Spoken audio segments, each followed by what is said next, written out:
And it's Mark Holly again at Gallery 195 of Boerne, and we shot a video last week. Check out our channel, Gallery 195 of Boerne, and I did a quick review of the gallery, and today we're going to start our series of interviews of each individual artist.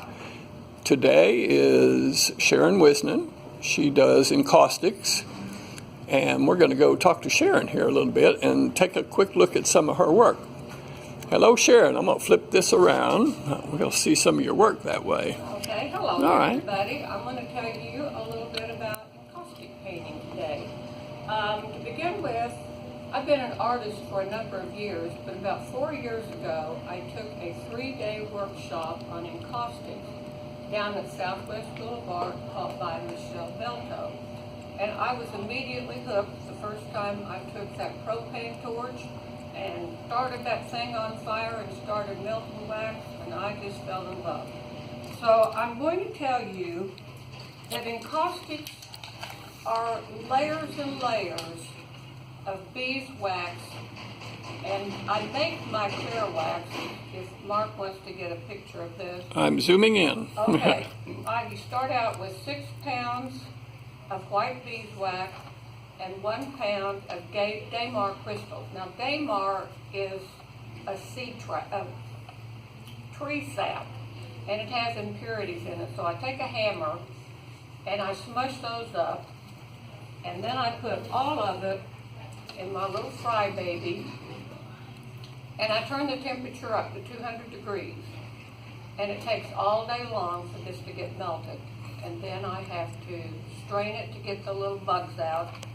And after I do that, I pour it into muffin tins and beer containers because I'm going to keep my clear wax in an electric skillet. And my colored waxes I keep on a pancake griddle. Now here you can see the mess of all my different brushes and colors. Here are some of the different colors. You can buy all different colors of waxes, but each layer that you put on, you have to fuse it to the layer underneath it. Yeah, and those are actually pigments, right? Not wax. Pigments. Yeah. Well, they have wax in them. Oh, okay, But okay. these are wax medium pigment sticks. Yeah. So every layer that you put on, you have to fuse it to the layer underneath it with either a propane torch or a heat gun. And you were talking earlier about how you created your own colors if you couldn't find the right color. Okay, so here's one that I just finished, and you can probably see some of the different layers. And I have used some, this was an experiment, and I used some gold on it. I don't know if you can see it. And I wanted sort of an amber color to go on top of it, and I did not have an amber colored wax. So I took some of my burnt sienna oil paint and squirted it out on a paper towel, kind of spread it out, and let it sit overnight so that the paper towel absorbed most of the oil. Then I melted one of my little matte wax cubes on my griddle in a muffin tin and added the color and stirred it up until it was okay. And that gave me my amber color. Cool. But you can see when you look at encaustic paintings how you can really get a depth to the painting that you really can't get using any other medium. Yeah, because you build up layers, just very thin layers, right? You build up layer after layer after layer, and before I even start putting anything else on my encaustic board, I lay down 4 layers of wax. So I put a layer of wax, I fuse it. I put another and I fuse it, another, fuse it, another, and fuse it. So when I'm working on paintings, I usually work on 3 at a time, because each layer that you put on and you fuse, then you have to set it aside, let it cool, and then if you want to scrape any colors off, if you want to buff it, if you want to add more colors. So each layer that you put on, you can add another dimension to it and then cover it with your clear wax. Cool. So you can have, many times you might have as many as 8 or 10 layers by the time you finish your painting. Yeah. Now, All right.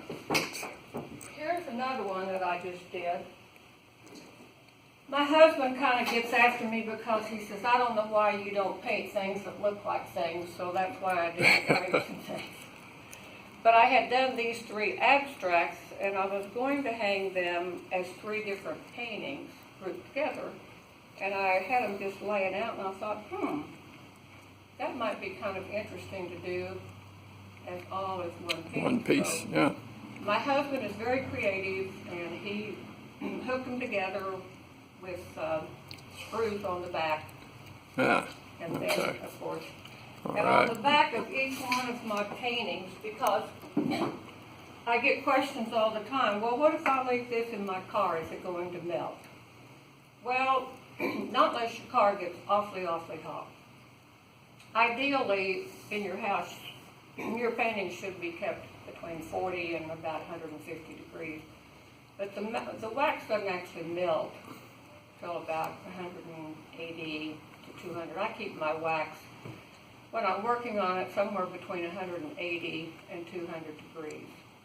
So unless you have in your trunk of your car or whatever, where it's really, Or on really going to On a dash on a hot Texas day, yeah. Yeah, but anyway, on the back of each one of them, I give you information about how to care for your paintings, about the temperature, about That's the good. permanence of it. And from time to time, let's see, I think I just take, because it takes about 6 months for the wax to totally cure. And in the meantime, it will do what's called blooming. Oh. And some of the wax kind of becomes almost opaque a little bit. So all you do once in a while, you can either use like an old t-shirt, anything that doesn't have lint on it. I lots of times just take Plastic a bag, little yeah. plastic bag from Walmart or from H-E-B and just, So it gives it kind of a shiny it just brings appearance. back the shine.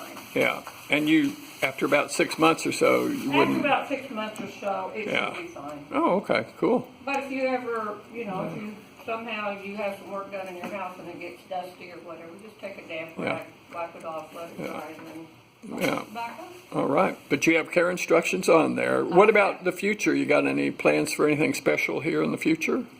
Well, I would like to make some larger ones. I'm Yeah. working on some larger ones. Oh, okay. right now, but- Must take a lot of time to lay down all those thin layers of wax Well, for a it does. large. Plus, I'm working on one right now that's 18 by 24. That's Yeah. So, pretty heavy. to try yeah, that's a lot of maneuver wax. it around, but, Yeah. eventually maybe I'll Yeah. get something in it. The other thing that's kind of fun too is that if I work on something and I just hate it, I can take my propane torch and just blow all that wax off and start all over. What about the color in the wax when you do that? It just all goes down on my Yeah. All right. table. So you can keep those colors and use them with anything Well, else. not really, because they're all going to mush together. Yeah. So then you just throw them away. Ah, okay. Or sometimes, if you've got some colors on there that you like, but you're not real sure about what to do with them, I take the propane torch and just kind of wiggle it around. Well, here's an example Yeah. of one where I had colors on there, and then I just take the propane torch, turn it on, and I can just kind of angle it around different ways, and it will move the colors. Oh, okay. All right. Fun, creative day there. Any last thoughts on it? I just hope you all come in and visit our gallery. All right, Some gallery. Great, great artists in here. We have fun. We all so far get along well together. Gallery 195 of Boerne. That's Yep. all. Come and check us out. All right. Thank you. Goodbye.